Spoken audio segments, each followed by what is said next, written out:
This chart compares average deaths per single event across natural hazards. One specific threat towers over the rest, the tsunami. Over a 100-year period, the ocean claimed 260,000 lives across 58 separate tsunamis. The fatalities are intensely concentrated in these rare, high-impact surges. The core physical problem of a tsunami is the brutal lack of time. Once the geological warning signs register on land, the water is already racing toward the coast, leaving almost no margin for evacuation.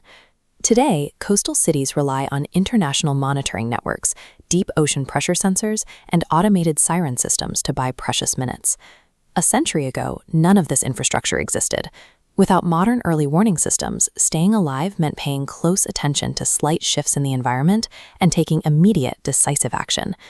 In historical Japan, coastal villages shared a distinct geography. The town center sat low near the water, while steep hillsides rose sharply behind the homes. On one particular day, an elderly farmer named Hamaguchi Goryo notices two strange physical anomalies. The ground beneath his feet trembles slightly, and out past the beach, the ocean water pulls unusually far away from the shore. Goryo is standing high up on a hill. He has the perfect vantage point to see the danger forming offshore, but he is completely physically isolated from the village down in the valley. A massive wave is imminent. He has minutes to clear the town, and no physical way to shout loud enough to reach the people below. He needs a signal that doesn't rely on words.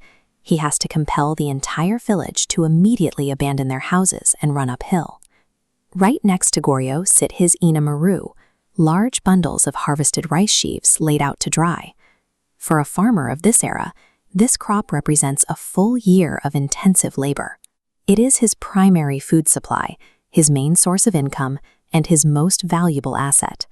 Knowing exactly what he is giving up, Goryo takes a torch and sets the crop on fire, turning his livelihood into a massive visual beacon. He uses the community's ingrained survival instinct. When people see a fire threatening a shared food supply, they will drop whatever they are doing and run toward it to help. Down in the lowlands, the villagers spot the thick smoke on the ridge. Exactly as Goryo calculated, they scramble up the steep incline in a frantic, unified effort to extinguish the flames. The exhausted residents finally reach the safety of the hilltop, but instead of asking for water, the old farmer simply points back toward the coast. From the ridge, they watch a massive wall of water surge entirely over the coastline, swallowing the fields and houses they occupied just minutes prior. If Goryo had tried to run down the hill to warn them verbally, or if he had hesitated to burn his own wealth, the ocean would have taken the entire population. The deliberate destruction of his harvest was the only mechanism fast enough to save them. Relying on one person's split-second brilliance is a precarious way to manage a coastline. Goryo knew this could not be their permanent strategy. In the aftermath, he initiated and financed a massive civil engineering project, constructing a giant physical embankment designed to shield Hiro-mura village from the sea. Decades later, huge tsunamis struck the coast again in 1944 and 1946. Other towns saw their infrastructure completely flattened, snapping timber and derailing tracks, but the Hiro-mura embankment successfully repelled the water.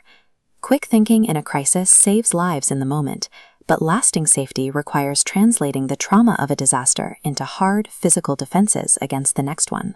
But even heavy concrete walls eventually degrade, or get built over, if the people living behind them forget why the barrier is there in the first place.